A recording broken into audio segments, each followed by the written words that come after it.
सुधांशु जी, मैं आपके साथ शुरुआत करना चाहती हूं। चूंकि धर्मांतरण का मुद्दा इतना बढ़ चढ़ कर उठा रहे हैं और उस पर कई कदम भी उठाए, कुछ डेटा है आपके पास कि ये यूपी का इतना बड़ा इशू क्या वाकई बन गया है? कुछ पॉकेट्स में अलग अलग जगहों की बात है, या ये वाकई इतना बड़ा मुद्दा है कि मुख्यमंत्री इसे उठा रहे हैं? कोई डेटा है आपके पास?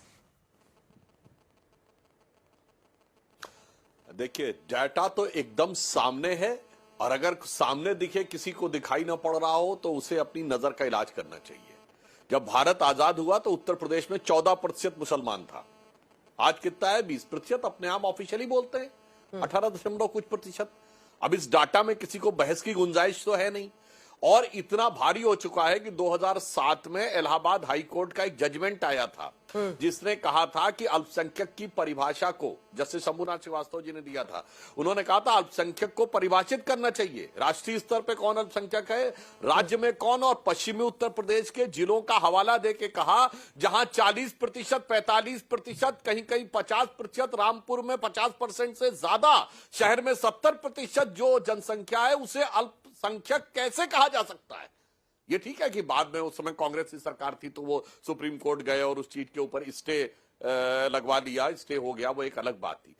अब भारत में देख लीजिए, 9% मुसलमान था आजादी के समय।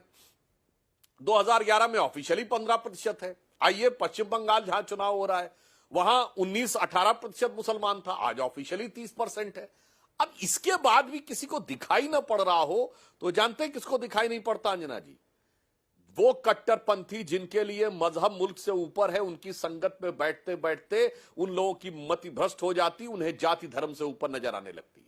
और हश्र क्या होता है ये भी अच्छी तरीके से समझे। फिर मैं कह रहा हूं, जो कहते हैं मजहब मुल्क से ऊपर है, उनकी संगत में बैठने वालों को जाति धर्म से ऊपर नजर आने लगती है। और उसके बाद का परिणाम क्या होता है ये अपनी आंखों से देखना चाहिए कि जिस इलाके में, यही उत्तर प्रदेश है, मैं याद दिलाना चाहता हूं, कांग्रेस और समाजवादी पार्टी ये 100 साल पुरानी गलती दोहरा रहे हैं। 1916 में लखनऊ कांग्रेस अधिवेशन में मुसलमानों के लिए सेपरेट इलेक्टेड की मांग स्वीकार कर ली गई थी, और वही इलाके बाद में जाके पाकिस्तान बने, और यही लखनऊ है। 1946 के चुनाव में कांग्रेस ने कितनी चिरौरी की, उसने मुस्लिम परस्ती के आगे कितने घुटने टेके। 1913 में वक्फ बोर्ड एक्ट माना, 1916 में उन्होंने सेपरेट इलेक्टेड मान लिए, उन्होंने सोचा शायद अब शांति हो जाएगी। फिर खलीफत का समर्थन किया 1920 में, सोचा शायद अब शांति हो जाएगी।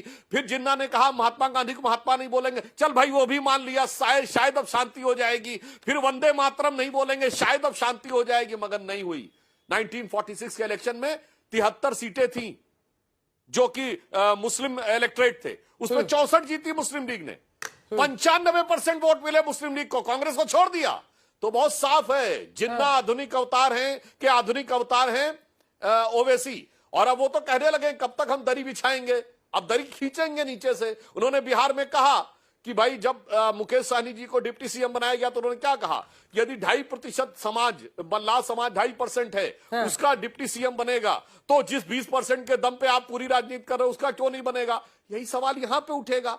कोई गलत फहमी मत रखिए, मुस्लिम समाज के कट्टरपंथियों का एजेंडा बहुत क्लियर है 100-125 साल से। आप गलत फहमी में हैं, और आपको यह लगता है, या यूं कहें कि आप जानते हुए, हमारा एक दौर था, हमारे नेता ऐसे थे जो अपनी जान देते थे कि मेरी भविष्य की पीढ़ियां राज करेंगी। आज के नेता वो हैं जो सोचते हैं मैं अभी राज कर लूं, मेरी आने वाली पीढ़ियां मरेंगी तो मरने देंगी। तो इसे कहावत होती आंखों देखी मक्खी निगलना, और ये होता आंखों देखा बिच्छू निगलना। ठीक है आशुतोष वर्मा जी, जो कदम उठा रहे हैं योगी जी वो हम बता देते हैं अपने दर्शकों को। लव जिहाद के खिलाफ 2020 में लव जिहाद के खिलाफ अध्यादेश आया, फिर कानून बना। छांगुर बाबा के नेटवर्क पर बड़ी कार्रवाई की गई। केजीएमयू लव जिहाद केस की जांच में यूपी एसटीएफ बेहद सक्रिय है। 835 केस दर्ज किए गए हैं और 98% जो मामले हैं उसमें चार्जशीट दाखिल की है, अगस्त 2024 तक जो डेटा है। लेकिन आप आते हैं उस मुद्दे पर जिस पर आपकी पार्टी चिंतित दिखाई दे रही है। मुझे नहीं पता आप ऑन एयर मानेंगे या नहीं, लेकिन जब 41 सांसदों के साथ अखिलेश यादव जी ने बैठक की, वहीं से खबर आई कि चिंता ये जग रही है। एक बार पूरी परफॉर्मेंस दिखाते हैं ओवैसी की अपने दर्शकों को। 28 सीटों पर ये जो बिहार में ओवैसी फैक्टर था कि ये क्यों चिंता का सबब बन रहा है, उनका वोट परसेंटेज, मुस्लिम वोट के भरोसे कौन कौन है और किस किस को डर सुरा रहा है। तो सबसे पहले बिहार चुनाव 2025 जिसमें 5 सीटें उनको मिलती हैं और लगभग 2.25% वोट उनको बिहार में मिला। ये धीरे धीरे उनका जो इजाफा हो रहा है और ये माना जाता है कि उनको मुस्लिम वोट ही मिलता है। महाराष्ट्र निकाय चुनाव, जहां पर पूरे महाराष्ट्र की हम बात कर रहे हैं, सिर्फ बीएमसी नहीं, जहां पर उनकी सीटें हमने आपको दिखा दी, 125 सीटें आई। अब बीएमसी में देखिए, अकेले बीएमसी में 8 सीटें आई, ठाणे में 5 सीटें आई। आइए महाराष्ट्र पर, ये देखिए 125 सीटें निकाय चुनाव में जीती है उन्होंने महाराष्ट्र में। पिछली बार 81 जीती थी, 81 से 125 हुआ है। बीएमसी में 8, 5 सीटें ठाणे, 33 सीटें छत्रपति संभाजीनगर, 8 सीटें सोलापुर, नागपुर में 6 सीटें, अकोला में 3 सीटें, 2 सीटें अहिल्यानगर में, जालना में 2 सीटें। और उसके बाद से आ जाइए आप हैदराबाद से निकलकर पूरे देश तक जो उनका ट्रैकर है वो अपने दर्शकों को दिखाते हैं। 2021 के बंगाल चुनाव में 6 सीटें लड़े थे, 0.02% वोट आया। यूपी चुनाव में देखिए 2022 में उनको सीटें नहीं आई, 0.49% वोट आया। तेलंगाना चुनाव में वो बढ़ते बढ़ते कैसे 2.22% वोट पर पहुंचे, 7 सीटें आई 9 में से। उसके बाद आ जाइए बिहार चुनाव, जहां पर उनको लगभग 0.2% वोट मिला है। तो उतार चढ़ाव अलग अलग चुनाव में उनका दिख रहा है। यही हम बताना चाह रहे हैं। ये चिंता की बात आपके लिए है या नहीं है आशुतोष जी? खबर तो आई कि आपके कुछ सांसदों ने मुद्दा उठाया कि ओवैसी फैक्टर हमको नुकसान तो नहीं पहुंचा देगा मुस्लिम वोट कटकर। धन्यवाद चित्रा जी। चित्रा जी देखिए, हम एक राजनीतिक पार्टी हैं तो हम जाहिर सी बात है कि सारे पार्टियों के बारे में एक सेकंड दिखाइएगा आशुतोष जी, आप बेखबर हैं, आप किस चैनल पे बैठे हैं? आप आज तक पर बैठे हैं और आपके साथ अंजना ओम कश्यप बैठे हैं। माफ कीजिएगा, आई एम सॉरी, हमने आपको बाखबर कर दिया बस। चलिए बताइए। माफ कीजिएगा अंजना जी। तो हम इस बात को बता दें कि एक पॉलिटिकल पार्टी होने के नाते और जब हम लोग चुनाव की तैयारी कर रहे हैं तो सारे सांसदों के साथ में हम लोग हर तरीके की बात करते हैं। किस क्षेत्र में, किस जगह पे, कहाँ पे कितना वोट मिला है, 22 में क्या था, 24 में क्या है और 27 में क्या रहेगा। और सभी हमारे सांसद क्षेत्र में रहते हैं, उनके बारे में, वो चाहे वो ओवैसी की पार्टी हो, चाहे वो राजभर की पार्टी हो, चाहे बीएसपी हो, चाहे समाजवादी पार्टी के, चाहे बीजेपी हो, हम हर पहलू पे बात करते हैं। और शायद यही हमारी लोकतांत्रिक व्यवस्था का एक तरीका है।